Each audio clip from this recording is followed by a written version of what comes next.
सिद्धू मूसेवाला की हत्या के बाद अचानक एक नाम बड़ी तेजी से फैलता है, लॉरेंस बिश्नोई का।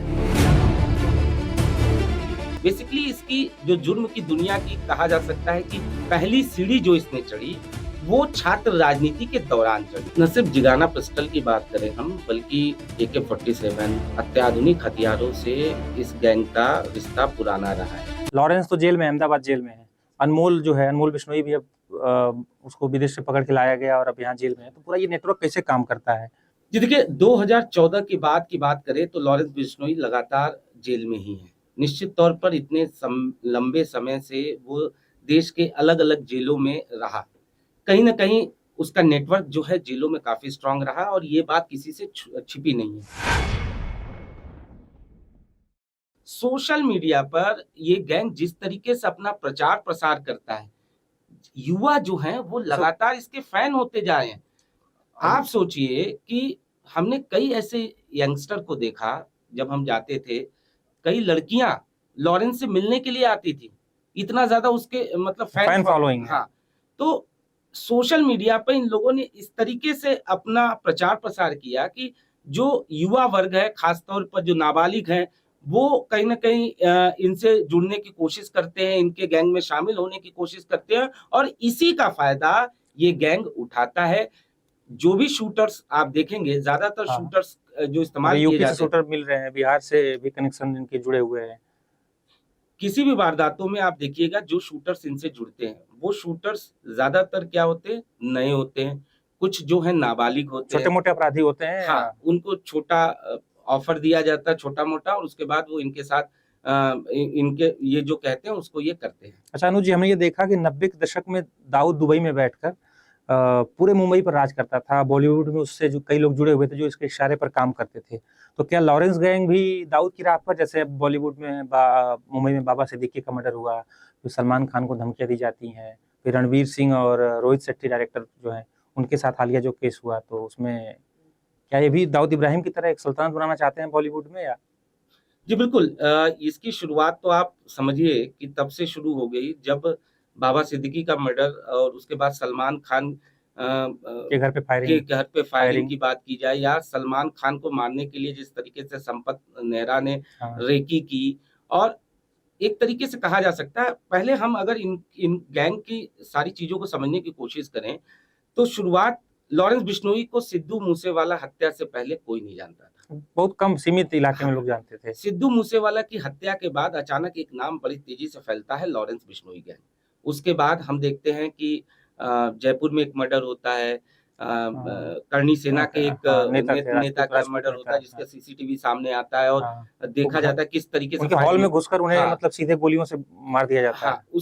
तो ये कई ऐसे मामले थे जो धीरे-धीरे इस गैंग का नाम जो है सामने आता गया। उसके बाद बाबा सिद्दीकी की हत्या, सलमान खान के घर पे फायरिंग, इससे ये गैंग जो है एक तरीके से कहा जा सकता है इसका नाम जो है तेजी से फैलने लगा। पूरे देश में चर्चा का। और गैंग के काम करने का तरीका देखिए, ये अगर पहले हम लॉरेंस बिश्नोई की बात करें, लॉरेंस बिश्नोई गैंगस्टर कैसे बना? सवाल ये उठता है कि आखिरकार अगर लॉरेंस बिश्नोई की, मैं तो उसके गांव पर भी गया हुआ हूँ, अबोहर में। लॉरेंस बिश्नोई का जो गांव है, हालांकि इसके गांव में सभी लोग इसका फेवर करते हैं और बाकायदा मंदिर है, धर्मशाला है, और इसके पिता के बारे में सोशल मीडिया पे बड़ा मिथ चलता है कि इसके पिता पुलिस में थे। इसके पिता पुलिस में नहीं थे, पहली बात।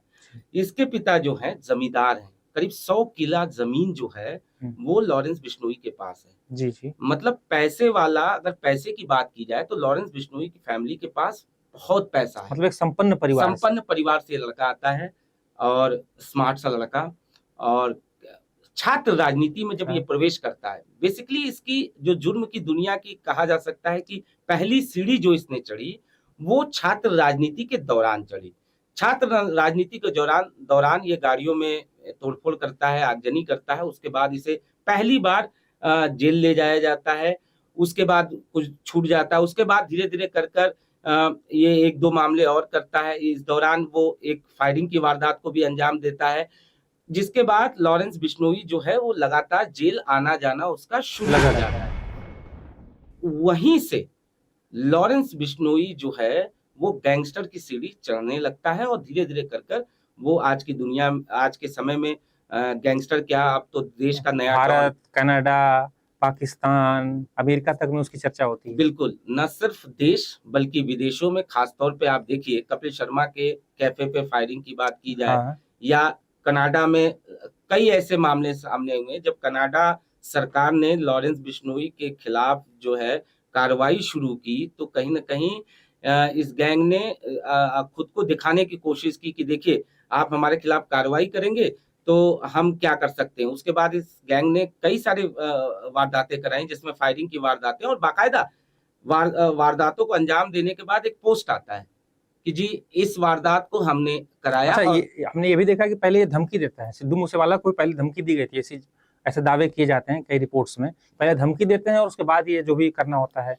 देखिए, सिद्धू मूसेवाला हत्या के पीछे कई सारी वजहें थी, जिसमें हाँ, विक्की राजनीति, छात्र राजनीति, हाँ, गैंगवार। सबसे बड़ी बात थी कि गोल्डी बराड़ की अगर हम बात करें तो गोल्डी बराड़ का एक कजन ब्रदर था, उसकी हत्या हुई थी। इसके बाद विक्की मधुकेड़ा की हत्या हुई। हाँ, कहीं न कहीं लॉरेंस गैंग को ये था कि इसमें सिद्धू मूसेवाले का हाथ है, ऐसा उनको शक था। हाँ, अब इसी वजह से एक साजिश रची जाती है, जहां तक बात किया जाए सिद्धू मूसेवाले की मारने की, तो इसकी साजिश की शुरुआत काफी समय से रची जाती है, रेकी की जाती है, बाकायदा 50 लाख रुपए का फंड जो है वो हवाला के जरिए भेजा जाता है, शूटर्स हायर किए जाते हैं, टास्क दिया जाता है, और एक तरीके से कहा जा सकता है कि एक पूरी प्लानिंग जो एक साजिश थी वो तैयार की जाती है, और उसके बाद इस वारदात को अंजाम दिया जाता है। हालांकि जिस दौरान सिद्धू मूसेवाला की हत्या हुई थी, उस दौरान उसके पास सिक्योरिटी गार्ड भी नहीं थे जो कि मुहैया कराए गए थे, और ये पहले से बात था कि कहीं न कहीं ये गैंग जो है सिद्धू मूसेवाला के पीछे पड़ा हुआ है। काफ़ी समय से धमकी और जहाँ तक इनपुट जो थे वो उसके को लेकर सर, थे। पहले कांग्रेस सरकार थी, उनको सुरक्षा दी गई थी, शायद कांग्रेस, उन्होंने चुनाव भी लड़ा था और जल्द ही आम आदमी पार्टी की सरकार बनी, तो शायद उसी समय सुरक्षा वापस ली गई थी या कुछ उसके बारे में। देखिए, सुरक्षा की जहां तक बात की तो जो सुरक्षा कर्मी उनके पास थे उस दौरान वो लेके भी नहीं गए थे, हाँ, ये ये भी है, बेसिकली बात थी, और शूटर इसी मौके का इंतजार कर रहे थे, मतलब जिसके बाद 24 घंटे निगरानी कर रहे थे। हाँ, और जैसे ही उनको ऐसा मौका मिलता है वो इस वारदात को अंजाम दे देते हैं। बाबा सिद्दीकी की जहां तक बात की जाए, जैसा कि आपका सवाल था कि क्या दाऊद के तर्ज पर गैंग जो है वो काम कर रहा है, क्या दाऊद दाऊद के तर्ज पर ही बॉलीवुड में ये दबदबा बनाना चाहता है, तो इसका जवाब है बिल्कुल। जिस तरीके से आज की डेट में आप देखिए जो फिल्म स्टार हैं, प्रोड्यूसर हैं, उनको कहीं न कहीं धमकी ये दे रहा है। उसके अलावा बाबा सिद्दीकी, इसकी शुरुआत बाबा सिद्दीकी की हत्या से बाबा हुई। सिद्दीकी बाबा सिद्दीकी का मर्डर कराने के पीछे 3 वजह मुझे लगता है। पहला कि चूँकि बाबा सिद्दीकी सलमान खान के बेहद करीबी, मतलब कई थे, सालों से तो करीबी। एक तो सलमान खान को मैसेज देना, हम्म, दूसरा बॉलीवुड में दबदबा बनाने की कवायद करना, ताकि बॉलीवुड में ये एक्सटॉर्शन का अपना जो नेटवर्क है वो चला सके। ज़ाहिर तौर पर अगर इस पूरे गैंग की हम बात करें, तो शुरुआत इनकी जो होती है, सबसे पहले एक्सटॉर्शन ये कहाँ से लेते हैं? Punjab music industry.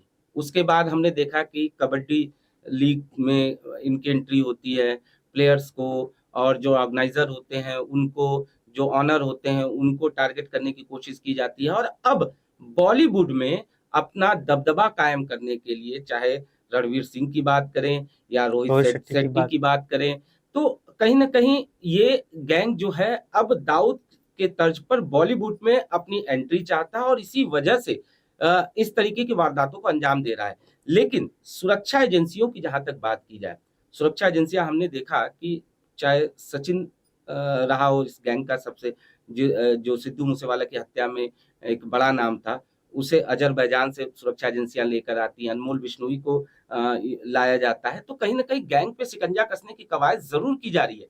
लेकिन ये गैंग जिस तरीके से काम कर रहा है, सोशल मीडिया पर आप देखिए इस गैंग का किस तरीके से नेटवर्क है कि उसके जरिए गैंग का प्रचार प्रसार इस तरीके से किया जाता है, सोशल मीडिया के जरिए शूटर हायर कर लिए जाते हैं। बहुत सारे लोग सोशल मीडिया पे समर्थन में पोस्ट भी करते हैं, हिंदू हाँ, डॉन बताते हैं, पोस्ट करते हैं। हिंदू डॉन की छवि एक तरीके से बनाने की कोशिश की जाती है, और लॉरेंस बिश्नोई को लेकर जिस तरीके से कहा जाता है कि वो अन्न बहुत कम खाता है, फल पूजा- फ्रूट हाँ, ज्यादा पूजा खाता है, पाठ। पूजा पाठ करता है, नवरात्र में 9 दिन मौन व्रत रहता है, लंगोटधारी है, हनुमान जी की पूजा करता है।